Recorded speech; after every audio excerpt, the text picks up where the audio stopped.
Friends, good morning. कैसे आप सभी? आई होप आप सभी अच्छे होंगे। आपका स्वागत है हमारे चैनल महाकाल स्टडी पे। ठीक है, मैं प्रियंका मिश्रा आपको जीएस और साइंस पढ़ाती हूँ। ठीक है, मैं कोई मैम नहीं हूँ, आप ही की तरह नॉर्मल हूँ। ठीक है, तो साइंस की एक छोटी सी सीरीज़ चलाते हैं जिसमें केवल साइंस के थोड़े बहुत क्वेश्चन कराते हैं। ऐसे ही एक छोटी सी सीरीज़ आज भी है, 10 से 15 मिनट की वीडियो होगी, लेकिन साइंस के इंपॉर्टेंट क्वेश्चन जो अभी तक बहुत बार पूछे गए हैं या पूछे जा सकते हैं, ऐसी सीरीज़ है। तो आप क्वेश्चन को देखिए और क्वेश्चन कराते हैं। ठीक, कोशिका का शक्तिग्रह किसे कहते हैं? शेल। हमारा शरीर पूरा सेलों से मिलकर बना हुआ है। हमारे बॉडी में कितनी सेल पाई जाती हैं? अगर कभी पूछ दिया जाए तो अरबों खरबों में पाई जाती हैं। अरबों खरबों में पाई जाती हैं। सेल कितनी पाई जाती है हमारे बॉडी में? अरबों खरबों में पाई जाती है। और होता क्या है, अगर थोड़ा सा भी खुजली कर दी या कहीं पर ऐसा करके मार दिया, कुछ कर दिया, तो सेल 2-4-50 तो चली जाती है, तुरंत बर्बाद हो जाती हैं, मर जाती हैं। ठीक है, पर डे हमारी हज़ारों में सेल्स बनती है और हज़ारों में सेल्स मरती हैं। ठीक, तो अगर बात की जाए कि सेल का, कोशिका का, ठीक है, अगर पूछा जाए कोशिका का अध्ययन कैसे कहते हैं तो साइटोलॉजी। कोशिका का अध्ययन अगर पूछा जाए इसके अध्ययन को क्या बोलते हैं तो साइटोलॉजी। कुछ क्वेश्चन अलग से भी देख लीजिए क्योंकि यही तो हमको अच्छा लगता है, क्वेश्चन थोड़ा अलग बता दें। कोशिका का अध्ययन पूछ लिया जाए तो साइटोलॉजी बोलते हैं। ठीक, साइटोलॉजी। लॉजी का मतलब, देखो साइटो बोलते हैं कोशिका को, अध्ययन का मतलब ही होता है लॉजी। अगर कहीं पे लॉजी लिखा है तो उसका मतलब है अध्ययन। ठीक, साइटो बोलते हैं साइंस की भाषा में कोशिका को। तो कोशिका का शक्तिग्रह किसे बोलते हैं? माइटोकॉन्ड्रिया को। ठीक है, माइटोकॉन्ड्रिया को बोलते हैं, मतलब पावर हाउस, जिसको नहीं बोलते हैं कि पावर हाउस के नाम से किसे जाना जाता है, तो माइटोकॉन्ड्रिया को जाना जाता है। ठीक, शक्तिग्रह। अगला है आत्महत्या की थैली किसे कहते हैं? कोशिका में आत्महत्या की थैली होती है। ठीक, तो उसको बोलते हैं लाइसोसोम।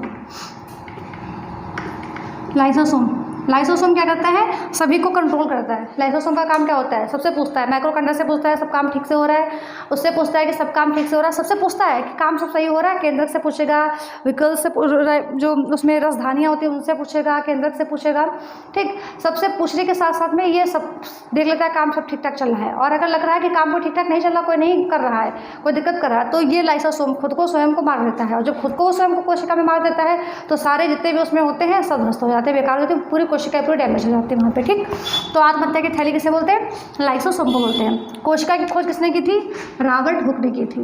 मरी हुई कोशिका की खोज रॉबर्ट हुक 1665 में। ठीक, और लीवन हॉक ने जीवित कोशिका की खोज की थी 1665 में। रॉबर्ट हुक ने कोशिका की खोज की थी, एक लकड़ी के कार के टुकड़े में देखा हुआ था, मरी हुई कोशिका थी। ठीक, केंद्रक में क्या पाया जाता है? केंद्रक में पाया जाता है डीएनए, आरएनए, ठीक, प्लस आरएनए और प्लस गुणसूत्र। ठीक, ये पाया जाता है। देखिए, गुणसूत्र मतलब कि डिपेंड करता है हम लोगों के आनुवांशिक चीज़ों से। गुणसूत्र का मतलब, गुणसूत्र प्रत्येक मनुष्य के शरीर में 46 पाए जाते हैं, 23 जोड़े पाए जाते हैं। अगर जोड़े में पूछा जाए तो 23 जोड़े, अगर टोटल कितने पाए जाते हैं तो 46 पाए जाते हैं। ठीक है, 22 इक्वल सेम होते हैं सबके गुण। जैसे एक फीमेल होती है, एक मेल होता है, उसके 22 और फीमेल के 22 ये दोनों मैच करते हैं, लेकिन जो 23वां जोड़ा होता है ये थोड़ा अलग होता है, डिफरेंट होता है। ठीक है, तो डिपेंड। और एक चीज़, जब लड़का होता है तो ये डिपेंड करता है कि लड़की होगी लड़का होगा, ये किस पे डिपेंड करता है? ये पुरुष पे डिपेंड करता है कि जो संतान उत्पन्न होगी वो लड़की होगी कि लड़का होगा। लेकिन प्रॉब्लम तब आती है जब लड़की हो जाती है और मम्मी पापा या सास ससुर जो भी होते हैं या घर वाले बोलते हैं लो लड़की पैदा हो गई, लड़की पैदा हो गई, हमको पोता चाहिए था, लड़का चाहिए था, तब दिक्कत आती है। यार अपने हाथ में तो है नहीं। इन चीज़ों से कहीं दूर होना चाहिए ना हम लोगों को, कि लड़का हुआ तो यार अपना है, लड़की हुई तो अपनी है, कोई ख़राब तो ना। लड़कियाँ तो कितना नाम करती हैं, ऐसा नहीं कि लड़कियाँ नाम नहीं करती हैं। लड़कियों को लड़का बना के तो देखो, अगर लग रहा है कि लड़की आपके हाथ से जा रही है, कुछ गलत काम कर रही है, तो उस पर कंट्रोल दो। ठीक है, और अगर ठीक ठाक है, हम भी हैं, कुछ भी कर सकते हैं, मेरे को रोकने वाला नहीं है। लेकिन मुझे खुद पता है कि मेरे पापा मम्मी हैं, हमको उनका मेंटेन रखना है, उनकी इमेज बना के रखनी है। हम हमेशा सर झुका के चलते हैं, किस लिए? क्योंकि हमारे माता पिता सर उठा के चल सके, इसलिए। ठीक है, तो कोशिश करो लड़की बनो और अच्छी लड़की बनो, इतना अच्छी बनो कि इंसान ये ना सोचे कि मुझे लड़का हो, इंसान ये सोचे काश मेरे भी एक लड़की हो। और मिसाल आपको दे कि देखो उनकी लड़की देखो कैसी है, ऐसे तुम भी बनो, या उनकी लड़की ऐसी है तो मेरी भी लड़की ऐसी बनेगी। तो लड़की कोई ख़राब नहीं होती, लेकिन गुणसूत्र जब बन जाती है, लड़की होती है, तो सब लोग बोलते हैं कि मम्मी की वजह से हुई। आदमी पर डिपेंड करता है और लड़के पर डिपेंड करता है कि क्या होगा। ठीक, डीएनए ये आपका डीऑक्सी राइबोज न्यूक्लिक एसिड होता है और आरएनए राइबोज न्यूक्लिक एसिड होता है। ठीक है, डीएनए का डबल हेक्सागोनल मॉडल दिया था किसने? वाटसन और क्रिक ने दिया था। छोड़ो इतने क्वेश्चन नहीं, चलो इतना ठीक है। कोशिका का मुख्य भाग क्या होता है? तो कोशिका का मुख्य भाग क्या होता है? केंद्रक। होता ये है, जब हम क्वेश्चन बताने चलते हैं तो मेरा होता है एक क्वेश्चन उठाया है तो इसको डिटेल में बता डालें। ठीक, लेकिन टाइम पे बहुत ज़्यादा हो जाएगी लंबी वीडियो। हम ऐसे नहीं बताएंगे, हम जिस दिन उठाएंगे जो चैप्टर डीएनए उठाएंगे तो पूरा डीएनए खत्म कर देंगे, ऐसा, ठीक, कोई दिक्कत नहीं है। कोशिका का मुख्य भाग क्या होता है? केंद्रक होता है, ठीक है। वनस्पति वैज्ञानिक, जो वनस्पति विज्ञान के जनक है उनका नाम क्या था? थियोफ्रास्टस। थियोफ्रास्टस, इन्होंने अपनी बुक लिखी थी और बुक में 500, कम से कम 500 तरीके के वनस्पति प्लांट्स की बात करी थी कि अलग अलग तरीके के होते हैं, कैसे कैसे होते हैं, ठीक है। शैवालों का अध्ययन क्या कहलाता है? फाइकोलॉजी। फाइकोलॉजी, ठीक। वर्गीकरण, जब वर्गीकरण करते हैं तो उसकी आधारभूत इकाई क्या होती है? जात होती है। वर्गीकरण मतलब अलग अलग करना, ये किसने दिया था? लीनियस ने दिया था, ठीक है, याद रखिएगा। डबल दिया था ना कि एक जात होती है, एक नाम होता है, तो नाम से पता, जैसे बोल दिया जाए कि होमो सैपियंस, तो होमो नाम है, सैपियंस उसकी जात है। इस तरीके का जो वर्गीकरण है ये लीनियस ने दिया था, ठीक। धान का वैज्ञानिक नाम क्या है? ओराया सताइवा। ओराया सताइवा। सरसों का क्या है आप बताइएगा। यहाँ पर हम लिख रहे हैं, एक क्वेश्चन तो देते ही हैं, लेकिन यार क्वेश्चन देते हैं कोई लोग कमेंट बॉक्स में करते नहीं हो आंसर। कर दिया को कितना जाता है? एक क्वेश्चन का आंसर तो दे सकते हो। सरसों के अध्ययन को नहीं, सरसों का वैज्ञानिक नाम क्या है? आरबीसी का कब्रग्रह क्या है? आरबीसी का कब्रग्रह होता है यकृत। जितने भी आरबीसी मतलब रेड ब्लड सेल्स जो होती है हमारी बॉडी में, जैसे कि मान लो कहीं पे कोशिका नहीं है जो उसको कवर करे देखे, क्योंकि कोशिकाएं जो होती हैं इनमें सब माइटोकॉन्ड्रिया और लाइसोसोम सब मिलकर काम करते हैं। कहीं पे कोई दिक्कत आ गई, पता चला रेड हमारा खराब, तो जो आरबीसी होती है वो जाके हमारी कहाँ है? स्प्लीन, प्लीहा में जाके चली जाती है। प्लीहा ऑप्शन आए या फिर यकृत ऑप्शन आए, या तो प्लीहा है तो यकृत आएगा, तो आप देख लीजिएगा, ठीक है। तो कब्र का किसको बोलते हैं? यकृत को बोलते हैं। इतने क्वेश्चन कंप्लीट हुए, थोड़े से क्वेश्चन और देख लेते हैं।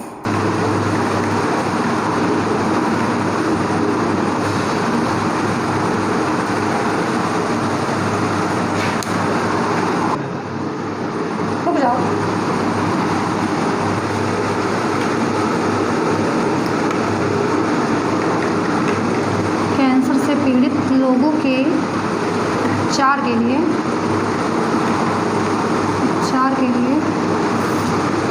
प्रयोग किया जाता है ऑक्सीजन मतलब O2, ठीक है। O2 की पूर्ति कौन करता है?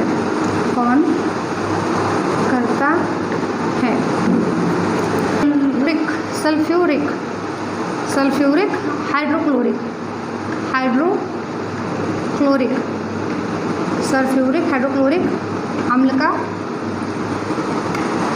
सूत्र क्या है?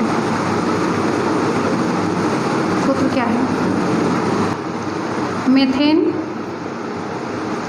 और बेंजीन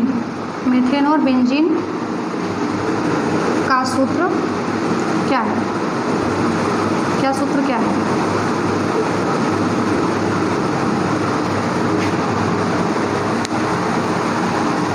देखिए फ्रेंड्स, क्वेश्चन हमारे नोट हो गए हैं, ठीक। अब इसके साथ में हम थोड़ा बहुत देख लेते हैं, फटाफट इतने पढ़ लेते हैं। रोहा किस अंग की बीमारी है? अगर रोहा की बात की जाए तो रोहा हमारी आँख से संबंधित एक बीमारी है, आँख से संबंधित बीमारी है। और आँख से संबंधित कौन बीमारी होती है? रतौंधी होती है। एक रोहा हो गई, ठीक, एक रतौंधी हो गई, एक टेक्रोमा हो गई, टेक्रोमा, ठीक। ये सारी बीमारी अगर पूछी जाए तो ये सब आँख से संबंधित बीमारियाँ होती हैं, ठीक। लाइकेन पाया जाता है नीली हरी शैवाल में पाया जाता है, नीली और हरी शैवाल में पाया जाता है, ठीक। शैवाल के अध्ययन को क्या कहते हैं आप लोग बताइएगा। अगला क्वेश्चन, आंसू किस ग्रंथ से स्रावित होता है?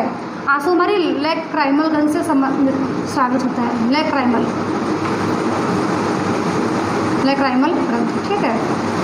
अगर पूछा जाए कि लाल ग्रंथियाँ कितनी होती हैं, तो लाल ग्रंथियाँ वैसे 3 जोड़ी होती हैं, लेकिन अगर टोटल पूछे जो लाल ग्रंथियाँ होती हैं इनकी जोड़ी के मतलब कितनी? 3 जोड़ी होती हैं। लाल ग्रंथि की बात करें 3 जोड़ी, संख्या में पूछा जाए तो 6, ठीक है।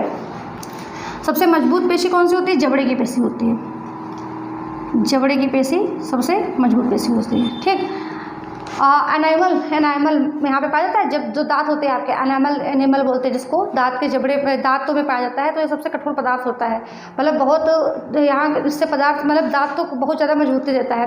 अगर पूछा जाए सबसे कठोर त्वचा कहाँ पे होती है, ठीक है, तो सबसे कठोर त्वचा होती है जबड़े की जो त्वचा होती है, पैर के तलवे की, क्या यार, पैर की तलवे की जो होती है सबसे कठोर होती है। हम कुछ और बताने जा रहे थे, वही सोचते सोचते जबड़े पे आ गए। जबड़ा सबसे मजबूत पेशी होती है, पेशी सोच रहे थे, तो यार पेशी सही बताया था, वो हम भूल गए। देखिए पेशियाँ लाल पेशियाँ होती हैं, ठीक है। तो लाल पेशियाँ किसमें पाई जाती हैं? सबसे ज़्यादा सर्वाधिक हम लोगों में पाई जाती हैं, बहुत कम पाई जाती है। अगर किसी इंसान में सर्वाधिक लाल पेशियाँ पाई जाएँ तो वो इंसान कभी भी थकेगा नहीं, कंटिन्यू वर्क करता रहेगा। हम लोगों में बहुत कम पाई जाती हैं, इसलिए जितना हम लोगों से हो पाता उतना काम करते हैं, उसके बाद क्या ढुलका के सो जाते हैं, आराम से पड़े रहते हैं, कोई फर्क नहीं पड़ता। लेकिन घोड़े में क्या होता है? घोड़ा नहीं देखता है, कंटिन्यू दौड़ता रहता है, कितना भी काम करा लो थकता नहीं है, हमेशा एकदम एनर्जेटिक रहता है, ऐसा लगता है एनर्जी फुल है, ठीक। तो इसमें लाल पेशियाँ बहुत अधिक पाई जाती है, जिसकी वजह से वो कभी थकता नहीं, कंटिन्यू वर्क करता है। अगर पूछा जाए कि घोड़ा कभी थकता क्यों नहीं, वो कंटिन्यू वर्क क्यों करता रहता है, तो लाल पेशियों की वजह से करता रहता है। कैंसर से पीड़ित रोगों के उपचार के लिए किसका प्रयोग किया जाता है? तो कोबाल्ट 60 का यूज़ किया जाता है, ठीक है। फिर क्या? ऑक्सीजन O2 की पूर्ति कौन करता है? आरबीसी करता है। आरबीसी भाई हमारा जो ब्लड होता है इसमें हीमोग्लोबिन मिला होता है, ठीक है। तो हीमोग्लोबिन मिल जाने से ही लाल नहीं हो जाता है, खून हमारा तब लाल होता है जब इसमें ऑक्सीजन मिल जाती है, ठीक। पहले तो हृदय में 4 कक्ष होते हैं, हृदय हमारा यहाँ पे होता है, 4 कक्ष होते हैं, दाया निलय, दाया आलिंद, बाया निलय, बाया आलिंद। सबसे पहले ब्लड हमारी पूरा सिराओं में से बहता हुआ इसमें आ जाता है, ठीक है। दाएं मतलब दाएं से आता है भाई, दाएं से आएगा तभी तो जाएगा, दाएं से आके जाता है, फिर जब फिल्टर होता है फिर बाहर निकल जाता है, बाहर निकल के फिर ऑक्सीजन मिलाता है, और ऑक्सीजन मिला के तब आता है, तब वो रेड होता है, ठीक है। तो ये आरबीसी हुआ। सल्फ्यूरिक देखिए, सल्फ्यूरिक अम्ल लिखा है, सल्फ्यूरिक अम्ल का सूत्र क्या होता है? H2SO4, ठीक। ये आपका क्या हो गया? सल्फ्यूरिक अम्ल का सूत्र। हाइड्रोक्लोरिक अम्ल की बात करें तो HCl, मतलब यहाँ पे लिख दे H2SO4, ये पहला हो गया सल्फ्यूरिक अम्ल, और HCl ये हो गया आपका कौन सा? हाइड्रोक्लोरिक अम्ल, ठीक। यहाँ से हटा दें। अगला देखिए मेथेन, ठीक। CH4 मेथेन होता है, और बेंजीक नहीं है, बेंजीन। देखिए बेंजीन क्या होता है? ये ऐसा करके बना लो, ठीक। ये होता है C 6 C होते हैं, C।